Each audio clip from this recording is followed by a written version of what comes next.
बिस्मिल्लाहिर्रहमानिर्रहीम। अस्सलाम वालेकुम नाज़रीन। आज 3 मई हम बात करेंगे दो अहम इश्यूज़ के ऊपर। मुस्लिम लीग नून की जानिब से जो है वो फ़ौज के हवाले से एक दरख्वास्त दायर की गई है, जिसमें वो फ़ौज के पाँव पड़ गए हैं, उनसे भीख मांग रहे हैं और उनके सामने झुकने पर जो है वो मजबूर हो गए हैं। इसकी तफसीलात आपके सामने रखूँगी। साथ ही हम देखेंगे कि कल से फिरदौस आशिक अवान साहिबा और असिस्टेंट कमिश्नर सियालकोट की एक वीडियो जो है उस पर बहुत तनकीद की जा रही है, जिसमें फिरदौस आशिक अवान साहिबा को देखा जा सकता है कि वो असिस्टेंट कमिश्नर की छित्रोल कर रही हैं, उनकी गलती पर जो है वो उनकी सरजनिश कर रही हैं। लेकिन इस पर जो है वो PMLN मैदान में आ जाती है और जो असिस्टेंट कमिश्नर है उनके हक में और फिरदौस आशिक अवान साहिबा के अगेंस्ट जो है वो ट्विटर पर ट्रेंड शुरू कर देती है। इसकी तफसीलात आपके सामने रखूँगी कि आखिर ये मामला क्या था और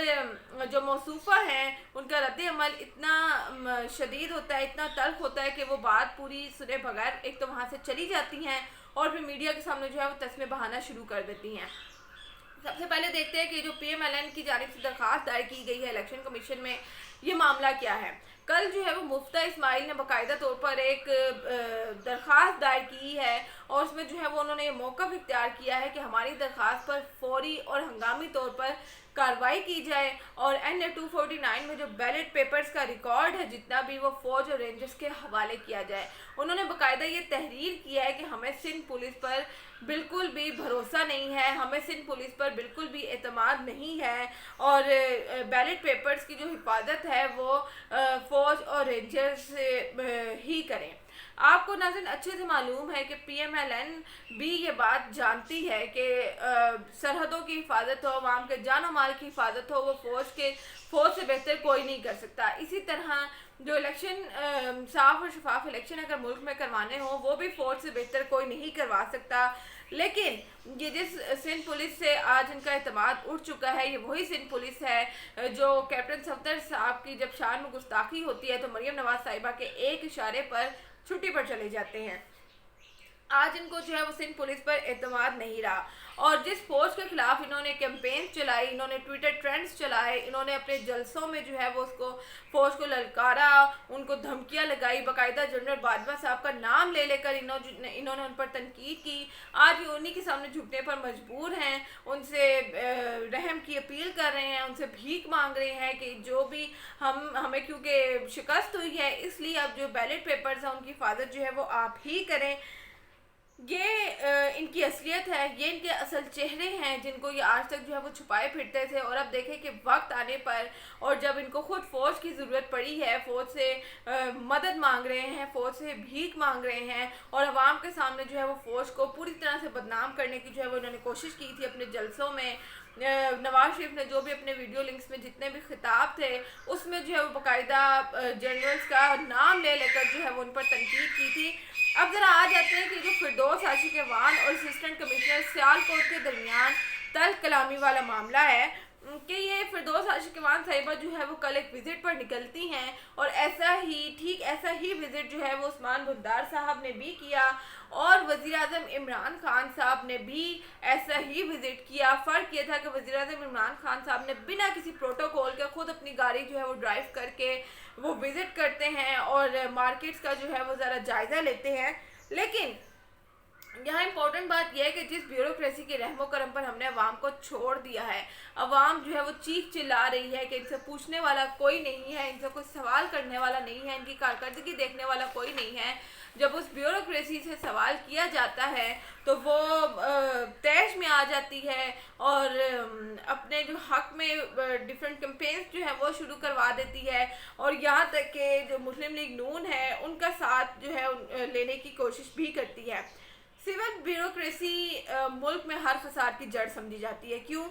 क्योंकि जो एक ब्यूरोक्रेट है उसको ये मालूम है कि जो MNA MP उससे सवाल कर रहा है, उस पर तनकीद कर रहा है, उसने अपने 5 साल पूरे करने हैं और घर चले जाना है। लेकिन जो ब्यूरोक्रेट है वो अपनी मुद्दत मुलाजमत पूरी किए बगैर घर नहीं जाता। किसी में इतनी हिम्मत नहीं होती कि वो किसी ब्यूरोक्रेट के ख़िलाफ़ जो है वो आवाज़ उठाए या उसको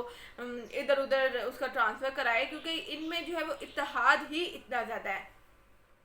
اب ہوا کچھ یوں ہے کہ فردوس عاشق ایوان صاحبہ جو ہے وہ ایک وزٹ پر جاتی ہیں، اور جب اسسٹنٹ کمشنر صاحبہ کو اطلاع ملتی ہے تو وہ بھی وہاں پہنچ جاتی ہیں۔ وزٹ کے دوران جو ہے وہ عوام جیسے ہی فردوس عاشق ایوان صاحبہ کو دیکھتے ہیں تو شکایات کے انبار لگا دیتے ہیں کہ گلے سڑے پھل جو ہے وہ یہاں پر فروخت ہو رہے ہیں، اور جو سرکاری نرخ نامے ہیں اس پر کوئی عمل نہیں کر رہا، دگنا تگنا جو ہے وہ ہم سے وصول کیا جا رہا ہے۔ اور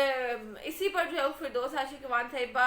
عوام سے پوچھتی ہیں کہ کیا یہاں پر انتظامیہ کا کوئی نمائندہ نہیں آتا، کیا حکومت کا کوئی نمائندہ نہیں آتا، تو اس پر جو ہے وہ عوام کا بھی یہی رد عمل ہوتا ہے کہ یہاں پر نہ کوئی پوچھنے والا ہے، نہ کوئی دیکھنے والا ہے، نہ انتظامیہ کی جانب سے کبھی کوئی نمائندہ جو ہے وہ نظر آتا ہے۔ جب اسسٹنٹ کمشنر صاحبہ جو ہے وہ موقع پر پہنچتی ہیں تو فردوس عاشق ایوان صاحبہ کو یہ ساری صورتحال دیکھ کر اتنا غصہ آیا ہوتا ہے کہ وہ ان سے پوچھتی ہیں کہ محترمہ یہ لوگ یہاں ان دکانداروں کے رحم و کرم پر ہیں، ان کے ہاتھوں لٹ رہے ہیں، گلے سڑے پھل جو ہے وہ یہاں پر فروخت ہو رہے ہیں، کہاں ہیں آپ؟ کیوں آپ جو ہیں وہ اپنی کارکردگی جو ہے اس کا مظاہرہ کیوں نہیں کری؟ اللہ کی بندی، آپ ٹھنڈے کمروں سے باہر کب نکلیں گی؟ اگر آپ ٹھنڈے کمروں سے باہر نکلیں گی تو آپ کو عوام کے دکھ تکلیف کا اندازہ ہوگا۔ ہم اور آپ تنخواہ کس چیز کی لیتے ہیں؟ اسی چیز کی لیتے ہیں کہ ہم نے عوام کی خدمت کرنی ہے۔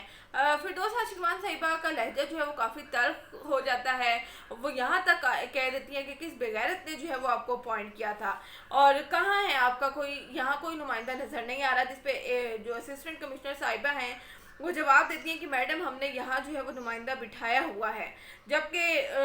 نمائندہ نام کی کوئی چیز جو ہے وہ وہاں فردوس عاشق ایوان صاحبہ کو نظر نہیں آتی۔ یہاں تک کہ اسسٹنٹ کمشنر صاحبہ کا آپ غرور اور تکبر دیکھیں کہ وہ بجائے اپنی غلطی تسلیم کرنے کے، بجائے عوام سے معافی مانگنے کے، فردوس عاشق ایوان صاحبہ سے معافی مانگنے کے، وہ بات ادھوری چھوڑ کر جو ہے وہ وہاں سے چلی جاتی ہیں، اور پھر اپنی گاڑی کے باہر جو ہے وہ بیان دیتی ہیں کہ یہ کون سا طریقہ ہے ایک سرکاری ملازم سے بات کرنے کا، اکیلے میں بھی جو ہے وہ بات کی جا سکتی تھی، الگ ہو کر بھی بات کی جا سکتی تھی، اور اس طرح سے عوام میں تذلیل کی گئی ہے۔ وہ اپنا رونا دھونا شروع کر دیتی ہیں، اور اسی پر جو ہے وہ نون لیگ جو ہے وہ بھی ایک بار پھر سے میدان میں آ جاتی ہے، جنہوں نے بیوروکریسی کو، اپنے رائیونڈ محل کو مسمار کرنے کے معاملے میں جو ہے قتل کرنے کی دھمکیاں دی تھی، جان سے مار دینے کی دھمکیاں دی تھی۔ یہ وہی مسلم لیگ نون ہے جو آج عوامی مسائل پر سوال کرنے پر بیوروکریٹس کے حق میں کھڑی ہو گئی ہے، اور جب یہ بیوروکریٹس جو ہیں وہ مسلم لیگ نون کے خلاف کوئی کارروائی کرنے جا رہے ہوتے ہیں تو یہی مسلم لیگ نون ان کو قتل کرنے کی دھمکیاں دیتی ہے۔ آپ کو رانا ثناء اللہ کا بیان جو ہے وہ بہت اچھے سے یاد ہوگا، جس کی تفصیل جو ہے وہ ہم نے ایک ولاگ میں ڈسکس بھی کی تھی، لیکن اب جو ہے وہ یہی مسلم لیگ نون ان بیوروکریٹس کے حق میں کھڑی ہو جاتی ہے جب عوامی مسائل پر بات کرنا ہوتی ہے۔ تو یہ مسلم لیگ نون کا اصل چہرہ ہے کہ کس طرح سے فوج سے بھیک مانگتے ہیں، اور کس طرح سے جو ہے وہ کام میں خلل ڈالتے ہیں، اور جس کی غلطی ہوتی ہے اس کے ساتھ کھڑے ہو جاتے ہیں، اور غلط کام پر جو ہے وہ کبھی انہوں نے کسی کے خلاف کوئی بات نہیں کی۔ تو اس حوالے سے جو بھی اپڈیٹ ہوگی وہ آپ کے سامنے رکھتے رہوں گی۔ ویڈیو پسند آئی ہو تو کمنٹس میں اپنے رائے کا اظہار ضرور کیجیے گا۔ شکریہ۔